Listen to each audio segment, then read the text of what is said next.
अमिता हाल ही में गौतम से शादी करके शहर में रहने आई थी। अमिता की सास इस शादी से ज्यादा खुश नहीं थी क्योंकि उन्हें गौतम के लिए बहुत होशियार और सुंदर लड़की पसंद करनी थी। देखो तो कैसे गोल गोल लड्डू बना रही है। बस एक लड्डू टेढ़ा मेढ़ा बन जाए तो मैं इसकी अच्छी खबर लेती हूँ। अमिता को पता है कि उसकी सास उसे ऑब्जर्व कर रही है। मुझे पता है माँ जी आप क्या सोच रही है। क्या हुआ माँ जी, क्या आपको लड्डू टेस्ट करना है? सास अकड़कर मना करती है। ना बाबा ना, मेरे लिए शक्कर जहर समान है। शुगर की बीमारी है मुझे, तुम्हें पता है ना। दरअसल लड्डू की खुशबू से सास का मन ललचाया था, लेकिन उसे अमिता की तारीफ करना बिल्कुल पसंद नहीं था। मुझे जलाने के लिए बहू ने जानबूझ के बेसन के लड्डू बनाए हैं। आने दो गौतम को, फिर इसे अच्छा सबक सिखाती हूँ। तभी गौतम ऑफिस से लौटता है। सासू माँ उसे देखते ही छूट मूट कर रोने का नाटक करती है। देखा गौतम, तुम्हारी बीवी मुझे मारने पे तुली है। हे भगवान, ये कैसी बहू मेरे नसीब में आई है। अब मैं क्या करूँ? गौतम कंफ्यूज हो जाता है और अमिता शॉक्ड। ये क्या कह रही है माँ जी आप? मैं आपको क्यों मारूंगी?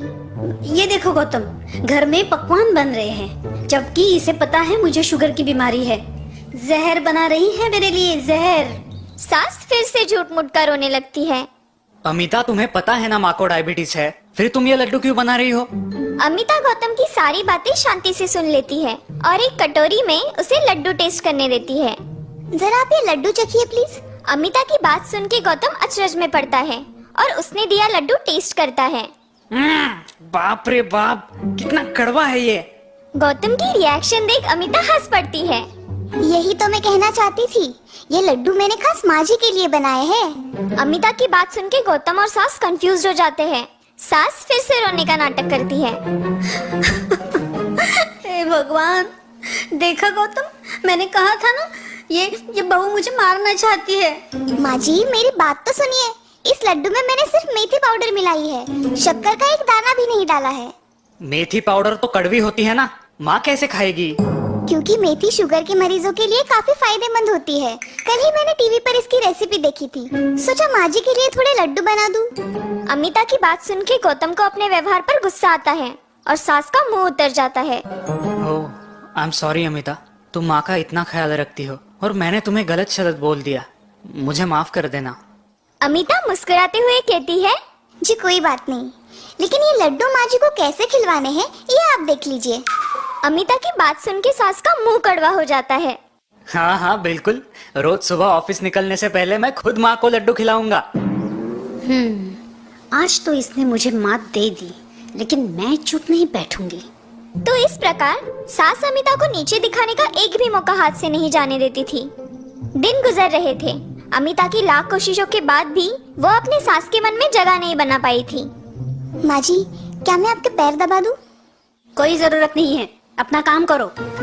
अमिता सास की बात का बिल्कुल बुरा नहीं मानती और मुस्कुराते हुए रसोई में चली जाती है। अमिता के घर में एक स्टोर रूम है। इस रूम का दरवाजा हमेशा बंद रहता है, वहाँ किसी को भी आने जाने की अनुमति नहीं है। अमिता की सास अब अमिता को घर से खदेड़ने का आइडिया सोचने लगती है। तभी उसके दिमाग में एक कल्पना आती है। वो अपना मोबाइल उठाती है और एक कॉल लगाती है। इससे पहले कि ये बहू रानी जी गौतम के दिल में जगह बना ले, मुझे कुछ तो करना होगा। हाँ हेलो चुटकी। अरे हाँ सब ठीक है यहाँ। तुम जल्दी यहाँ आ जाना, बहुत जरूरी काम है। कुछ दिन बाद सास की छोटी बहन उनके यहाँ रहने के लिए आती है। अमिता बड़े प्यार और आदर से उनका स्वागत करती है। प्रणाम मासी जी। खुश रहो बहू। बहू, आज गाजर का हलवा और पूरी बनाना, चुटकी को बेहद पसंद है। जी माँ जी। अमिता रसोई में चली जाती है। वाह दीदी, तुम्हारी बहू तो बड़ी नेक दिल और संस्कारी है। कहा कि नेक दिल, मुझे तो उसे इस घर से और मेरे गौतम की जिंदगी से बाहर खदेड़ना है, इसीलिए तो तुम्हें यहाँ बुलवाया है। क्या? सास अपनी छोटी बहन के कान में कुछ खुसर फुसर करती है। अमिता डाइनिंग टेबल पर बैठ के पालक की सब्जी साफ कर रही है और तभी मासी वहाँ आती है। बहू आज क्या बना रही हो? जी आपका पसंदीदा पालक पनीर। पालक पनीर का नाम सुनते ही मासी खुश हो जाती है। बहू क्या मैं तुम्हें एक सलाह दूं? हाँ मासी बिल्कुल, तुम जल्द से जल्द इस घर से निकल जाओ, इसी में तुम्हारी भलाई है। मासी की अजीब बात सुन के अमिता चकित हो जाती है। आप ऐसा क्यों कह रही है मासी? मासी इधर उधर देखती है और धीरे आवाज में अमिता से कहती है, क्योंकि उस बंद कमरे में तुम्हारी सास की सास का आत्मा है। अमिता को मासी की बात सुन के झटका लगता है। आत्मा? कल रात उनका आत्मा तुम्हारी सास के सपने में आया था और अमिता कुतूहल से मासी को देखती है। और क्या मासी? और उन्होंने तुम्हारी सास को कहा कि अब उन्हें तुम्हारा इस घर में रहना पसंद नहीं। अगर तुमने तुरंत इस घर को और गौतम को नहीं छोड़ा तो वो तुम्हें मौत की घाट उतार देगी। मासी की बात सुन के अमिता सहम जाती है। उसे डरा हुआ देख मासी मन ही मन खुश होती है। लगता है मेरा काम बन गया। सास और मासी हॉल में बैठ के धीरे आवाज में गप्पे हाँक रही है। दोनों बड़ी खुश है। वाह छोटी वाह, क्या कमाल की एक्टिंग की है तूने। मेरी सास की आत्मा की कहानी सुन के बहू का चेहरा खरगोश जैसा हुआ था। हाँ, मुझे नहीं लगता वो यहाँ एक दिन भी रहेगी। तभी गौतम ऑफिस से लौटता है। उसके हाथ में बनारस और केदारनाथ जाने वाली ट्रेन की टिकट्स है। अमिता, अमिता, कहाँ हो भाई? क्या हुआ गौतम, इतने खुश क्यों हो? तभी अमिता वहाँ मूंग का हलवा लेके आती है। अरे आप आ गए, टिकट्स मिली? सास और मासी एक दूसरे को देखते हैं। टिकट? बहू, तुम कहीं जा रही हो? नहीं माँ, हम दोनों नहीं, आप और मासी चारधाम यात्रा जा रही हो, वो भी 3 महीनों के लिए। गौतम की बात सुन के सास और मासी को जोर का झटका लगता है। बहू, क्या तुम मेरी बताई बात भूल गई? नहीं मासी, तो ये हम दोनों को चारधाम यात्रा भेजने की कल्पना किसकी है? आपकी लाडली बहू अमिता की। सास और मासी एक दूसरे को अचरज से देखते हैं। लेकिन बहू, मैंने तुमसे कहा था ना, इस घर में वो तुम्हारी जान, आत्मा, खतरा। गौतम की मौजूदगी के कारण मासी साफ साफ बोलने से हिचकिचाती है। क्या खतरा? किसको खतरा? क्या बोल रही है आप? अरे कुछ नहीं, आप टेंशन मत लीजिए, सब ठीक है। आप फ्रेश होके आइए, मैं चाय नाश्ता लाती हूँ। गौतम अपने कमरे की तरफ चला जाता है। बहू, क्या तुम्हें अपनी जान की परवाह नहीं है? हम यात्रा पे जाएंगे तो उल्टा तुम्हारी जान का ही खतरा बढ़ेगा। अमिता मुस्कुराती है।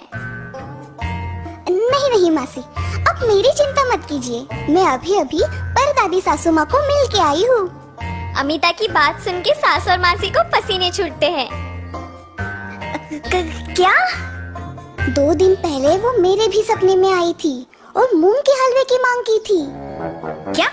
2 दिन पहले? जी माँ जी। सास और मासी एक दूसरे को आशंका से देखते हैं।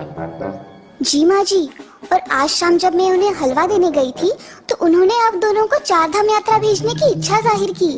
लेकिन फिर तुम्हारी सास को उन्होंने तुम्हें मौत के घाट उतारने की बात क्यों बताई? वो शायद मैंने मूंग का हलवा देने में उन्हें देर कर दी ना, इसीलिए कहा होगा। लेकिन आज हलवा देख के बड़ी खुश हो गई। सास और मासी समझ जाते हैं कि उनकी तरकीब उन्हीं पे पलटी है। रात को सास और मासी यात्रा की तैयारी में जुट जाते हैं। दीदी, तुम्हारी बहू बहुत चालाक है। तुम खामखा उसे अनपढ़ गवार समझती हो। चेहरे की सुंदरता से दिमाग की अहमियत ज्यादा है, ये बात अब तुम स्वीकार कर ही लो। मासी की बात सुन के सास का चेहरा देखने लायक होता है।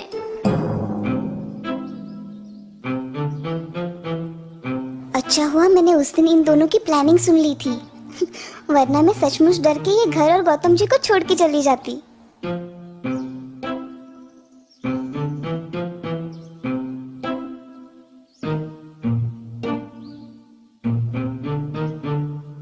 माँ जी, आपकी दवाइयाँ। अब 3 महीने यहाँ की बिल्कुल चिंता मत कीजिए, मैं सब संभाल लूंगी।